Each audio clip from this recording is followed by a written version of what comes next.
these things are not simple explanations. They're not a 30-second soundbite. They're not. And if you hear somebody attacking character, for instance, as we talked about before, and not talking about issues, that's a warning sign. Because if they don't want to address issues, that either means they don't have a good position on issues, or the issues are too complicated to explain and they just don't want to get involved with talking to the people about it. The electronic media just won't give you enough time normally to talk about things.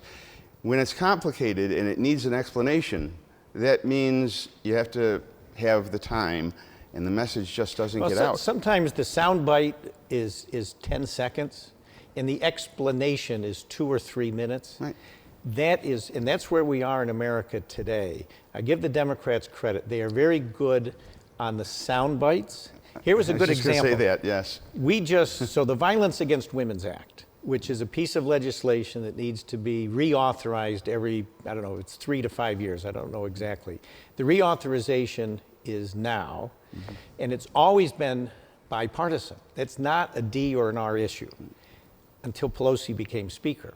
So what did she do? She put gun control into the Violence Against Women's Act. She did that to drive away those of us who support the Second Amendment, wanting us to vote no so they can run a commercial next year saying, Congressman Collins voted against the Violence Against Women reauthorization.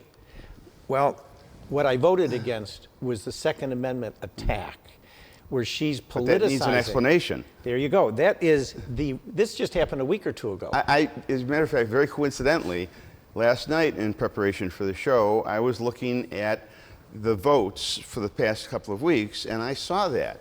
And I saw you voting yes, and then this is all in one day.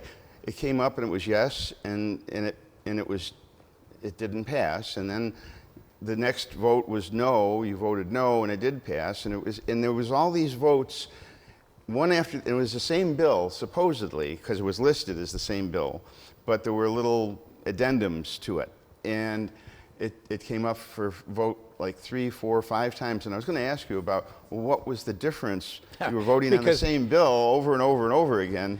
Because, all right, I'll give you another good example. Representative Omar has condemned Israel on the House floor, and she was attacked by everyone that was anti-Semitic. And normally you would call that out.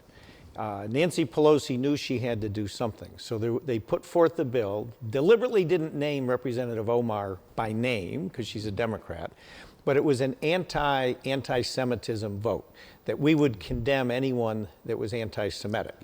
And I was a yes. 3 o'clock in the afternoon, I was a strong yes.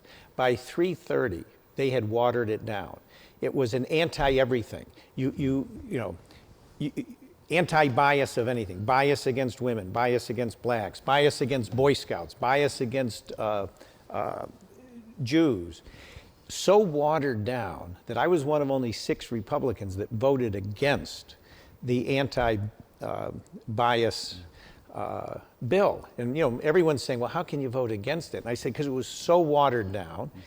And in particular, it was about Representative Omar attacking Israel and Jews, and it had nothing supporting them. And I said, we should have had in that resolution a strong support for the only democracy in the Middle East, our ally, Israel. It was not there. I voted against it.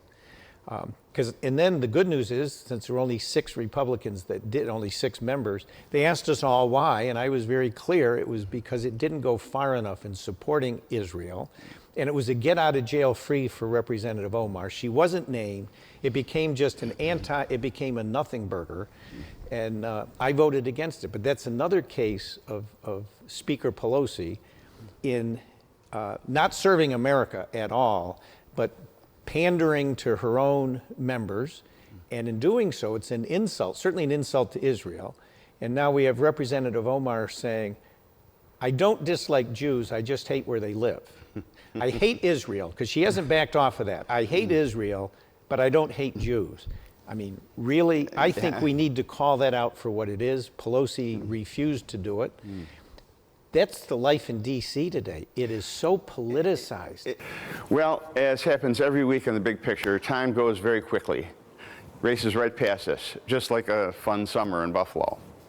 Anyway, catch us next Thursday on The Big Picture for more of my conversation with Congressman Chris Collins. I'd like to thank the Congressman for being my guest on The Big Picture, and I'd like to thank you for watching The Big Picture, and as always, thanks for watching WBBZ-TV. This is your TV station, and I hope you like what we're doing here, and I welcome your thoughts and your comments and suggestions. Just be gentle. We'll see you next time on The Big Picture. Thanks again for watching.